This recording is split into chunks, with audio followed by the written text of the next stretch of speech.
ఈ రోజు మనం స్వర్ణగిరి శ్రీ వెంకటేశ్వర స్వామి టెంపుల్ గురించి అయితే తెలుసుకుందాం ఈ వీడియోలో.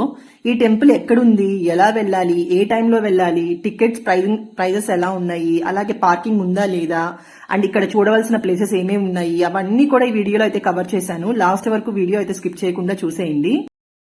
ఈ టెంపుల్ వచ్చేసి హైదరాబాద్ కి 40 కిలోమీటర్స్ డిస్టెన్స్ లో వరంగల్ హైవేలో భువనగిరి దగ్గరలో అయితే వస్తుంది. మాకు ఆల్మోస్ట్ 40 కిలోమీటర్స్ అయితే వచ్చింది ఉప్పల్ నుంచి స్వర్ణగిరి టెంపుల్. ఈ టెంపుల్ అంతా వచ్చేసి 22 ఏకర్స్ లో అయితే కన్స్ట్రక్ట్ చేసినట్టు మనకి ఈ టెంపుల్ చైర్మన్ మానేపల్లి రామారావు గారు అయితే చెప్పారు. వాళ్ళ తల్లిదండ్రుల కోరిక మీదకు ఈ టెంపుల్ అయితే కన్స్ట్రక్ట్ చేయడం జరిగిందంట. ఇది కంప్లీట్ అవడానికి 7 ఇయర్స్ టైం అయితే పట్టింది. మనకి ఫస్ట్ దర్శనం వచ్చేసి March 7, 2024 నాటి నుంచి స్టార్ట్ చేశారు. ఈ టెంపుల్ కి దగ్గరలో మనం సురేంద్రపురి, అలాగే యాదగిరిగుట్ట నరసింహస్వామి టెంపుల్, భువనగిరి ఫోర్ట్ కూడా మనం చూసుకోవచ్చు. ఇది వచ్చేసి మనం లోపలికి ఎంటర్ అయ్యే వే అన్నమాట. మేము సాటర్డే ఈవినింగ్ వెళ్ళడం వల్ల చాలా క్రౌడ్ అయితే ఉంది. మనకి పార్కింగ్ అవైలబిలిటీ కూడా చాలా స్పేషియస్ గా ఉంది. ఒక 6 months బ్యాక్ నేను శనివారం మార్నింగ్ టైంలో అయితే దర్శనానికి వచ్చాను, అరౌండ్ 7 AM కి. అందుకని ఈసారి సెకండ్ టైం శనివారం సాయంత్రం వచ్చి చూద్దాము అని చెప్పేసి ఈవినింగ్ అయితే రావడం జరిగింది. ముందుగా మనకి స్వామివారి పాదాలు అయితే కనిపిస్తాయండి. ఇక్కడ మనకి అలిపిరి తిరుమల దగ్గర ఉన్న మెట్లు మార్గంలో ఎలా అయితే పాదాలు కనిపిస్తాయో అలాగే ఇక్కడ మనకి పాదాలు అయితే దర్శనం చేసుకోవచ్చు. ఆ తర్వాత అలా లోపలికి వెళ్ళినట్లయితే 108 మెట్లు అయితే ఉంటాయి. ఈ ఆర్కిటెక్చర్ అంతా కూడా మనకి విజయనగర సామ్రాజ్యం, చోళాస్, పాండవాస్ కన్స్ట్రక్షన్ చేసినట్టయితే చేశారు ఇక్కడ వీళ్ళు. అండ్ మనం మెట్ల మార్గంలో వెళ్తుంటే దశావతార మండపాలు అయితే ఉంటాయండి, పాలరాతితో చేసినవి, చాలా అద్భుతంగా ఉన్నాయి. ఆ తర్వాత మనం చూసినట్లయితే గోవిందనామాలు అన్ని ఎక్కడ చూసినా గానీ ఈ మెట్ల మార్గంలోనే కాదు, టెంపుల్ అంతా కూడా గోవిందనామాలు, అలాగే శంకు చక్రాలు ఎక్కడ చూసినా అవే కనిపిస్తూ ఉంటాయి. ఇలా మెట్లెక్కి మనం పైకి వెళ్తే మన రాజగోపురం దగ్గరికి అయితే చేరుకుంటాము. అక్కడ మనకి లెఫ్ట్ సైడ్ లో టికెట్ సిస్టమ్ అయితే కనిపిస్తుంది. 100 రూపీస్ నుంచి స్టార్ట్ చేసి 300, 500 అలా టికెట్ సిస్టమ్ ఉంటుంది.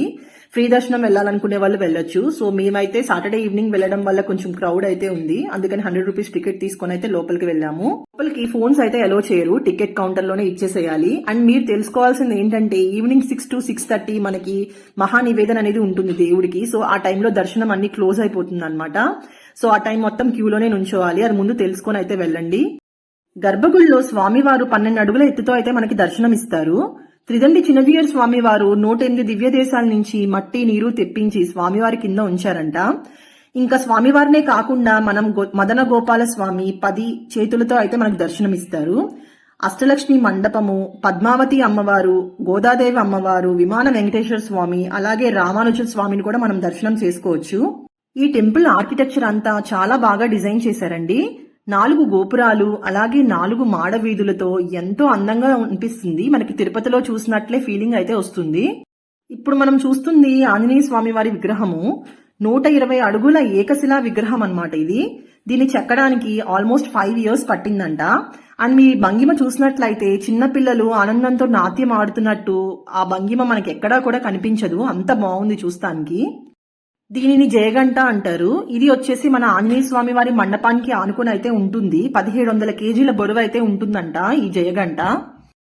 స్వామివారి దర్శనం చేసుకుని దక్షిణ గోపురం గుండా బయటికి వచ్చి దక్షిణ మాడవీధిలోకి అయితే వచ్చేస్తాము.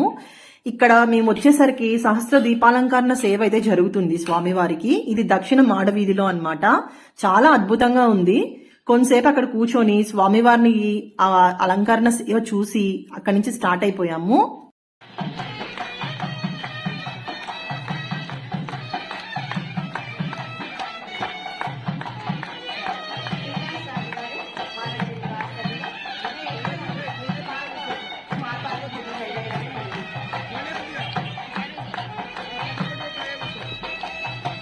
ఇప్పుడు మనం చూసేది స్వామివారి పడమర మాడ వీధి అంటారు. అంటే ఎగ్జాక్ట్ గా స్వామివారికి బ్యాక్ సైడ్ అయితే వస్తుంది. అండ్ ఈ వాల్ అంతా చూసారా ఎంత బాగా డిజైన్ చేశారో, గోవిందనామాలు అలాగే శంకు చక్రాలతో చాలా అందంగా ఉంది. అండ్ ఇక్కడ ఫెసిలిటీస్ గురించి అయితే మాట్లాడుకోవాలి. ప్రసాదం కౌంటర్స్ కానీ, వాష్రూమ్స్ కానీ, డ్రింకింగ్ వాటర్ ఫెసిలిటీ కానీ అన్ని కూడా చాలా బాగున్నాయి. అండ్ మేము వెళ్ళిన టైంకి ఎగ్జాక్ట్ గా స్వామివారి తిరువీధి ఉత్సవం కూడా జరుగుతుంది, సాటర్డే ఈవినింగ్ కదా. సో చాలా బాగుంది, మీరు చూసేయండి.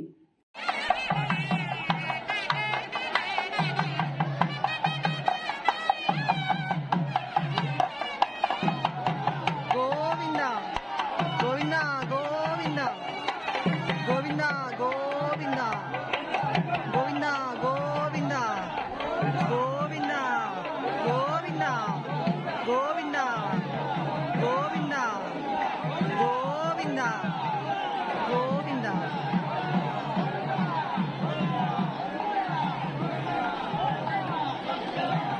ఈ స్వర్ణగిరిలో ఇంకొక హైలైట్ ఏంటంటే కోనేరులో ఉన్న జలనారాయణ స్వామి విగ్రహము చాలా బాగుంది.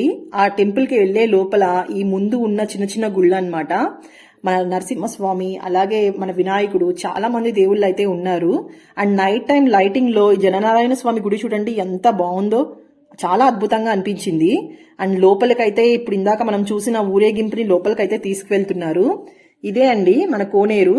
సో ఇక్కడ స్వామివారిని అయితే కొంతసేపు ఉంచి జలనారాయణకి పూజ అయితే చేస్తారంట. ఈ కోనేరుకి 4 దిక్కుల 4 వేదాలతో కూడిన టెంపుల్స్ అయితే ఉన్నాయి. మనకి టెంపుల్స్ లో కోనేరు అయితే చూస్తాం కదా, అది ఎలా ఉంటుందో అలాగే ఉంటుంది. కానీ సెంటర్ లో ఉన్న జలనారాయణుడి ఆ స్టాట్యూనే చాలా అట్రాక్షన్ అన్నమాట. ఇక్కడ ఇది 2 ఫ్లోర్స్ లో అయితే కన్స్ట్రక్ట్ చేశారు.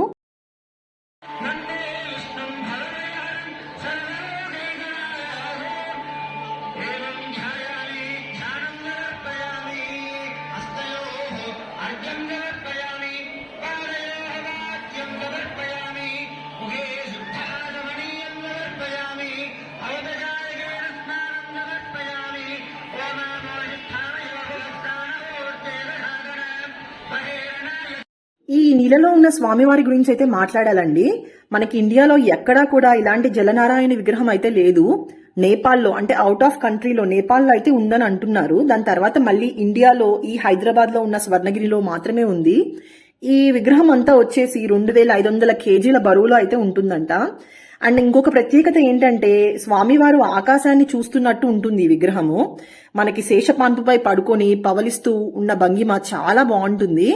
అండ్ నేను జూమ్ చేసి చూపించడానికి అయితే ట్రై చేస్తున్నాను. కింద ఫ్లోర్కి వచ్చి చూస్తున్నారు కదా ఎంత అందంగా ఉందో విగ్రహము.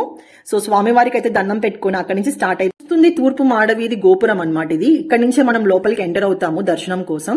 సో ఈ లెఫ్ట్ సైడ్ లో కనిపించేదంతా టికెట్ కౌంటర్. టోకెన్స్ తీసుకొని మనకి ఫోన్స్ పెట్టేస్తారు.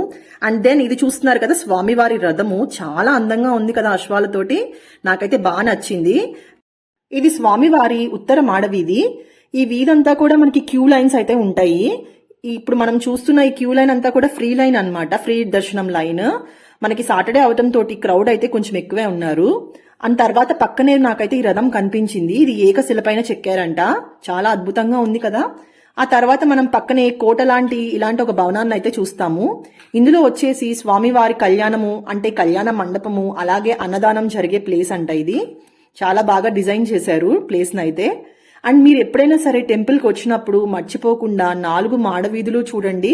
ఎందుకంటే ఒక్కొక్క వైపు ఒక్కొక్క ప్రత్యేకత అయితే ఉంది. ఇక్కడ స్వామివారి గురించి మనం తెలుసుకోవాల్సింది. అండ్ ఇక్కడ నామాలతోటి శంకు చక్రాలతోటి ఎంతో అందంగా ఉన్నారు కదా వెంకటేశ్వర స్వామి. అలా మేమైతే స్వామివారిని దర్శనం చేసుకొని ఎగ్జిట్ లోకి అయితే వచ్చేస్తున్నాము. ఇక్కడ నేను చూపిస్తాను మీకు 2 వేస్ అయితే ఉన్నాయండి. అంటే ఒకటే మెట్ల మార్గంలోనే వెళ్ళాలి రావాలని అయితే లేదు. పక్కనే మనకి స్లోప్ ద్వారా వెళ్లే ఇంకొక రూట్ కూడా ఉంది. ఎవరైతే డిసెబిలిటీ ఉన్న వాళ్ళు కానీ కొంచెం పెద్ద వయసు వాళ్ళు కానీ మెట్లు ఎక్కలేని వాళ్ళు ఉంటారు కదా, సో మీరందరూ కూడా ఈ రూట్ చూస్ చేసుకోవచ్చు. మీకు వీల్ చైర్ ఫెసిలిటీ కూడా ఇక్కడ అవైలబుల్ గా ఉంది. డెఫినెట్ గా యూజ్ చేసుకోండి. ఇక్కడ మనం టైమింగ్స్ కూడా చాలా ఇంపార్టెంట్ అండి. టైమింగ్స్ ముందు తెలుసుకొని వెళ్ళాలి. మనకి morning 6 AM to 1 PM temple ఉంటుంది. అలాగే afternoon 1 PM to 3 PM stop చేసేస్తారు. మళ్ళీ ఈవినింగ్ 3 PM to 9 PM మళ్ళీ టెంపుల్ ఓపెన్ లో ఉంటుంది. అండ్ ఇంకొక ముఖ్యమైన విషయం ఏంటంటే మేము ఆల్మోస్ట్ అరౌండ్ 5:45 ఆ టైంకి అయితే సాటర్డే ఈవినింగ్ రీచ్ అయ్యాము టెంపుల్ కి. బట్ మాకు 6 to 6:30 దర్శనం అయితే స్టాప్ చేసేసారు అందరికీ కూడా. ఎందుకు అంటే ఆ టైంలో శ్రీవారికి నివేదన అయితే జరుగుతుంది. సో అవన్నీ కూడా మనం గుర్తుపెట్టుకుని టైమింగ్స్ బట్టి మనం ఈ టెంపుల్ కి వెళ్ళాలి. మనకి వచ్చే డౌట్ మార్నింగ్ వెళ్ళాలా ఈవినింగ్ వెళ్ళాలా అని. నేను 6 months బ్యాక్ అయితే సాటర్డే మార్నింగ్ అరౌండ్ 7 AM కి అయితే టెంపుల్ కి వెళ్ళాను.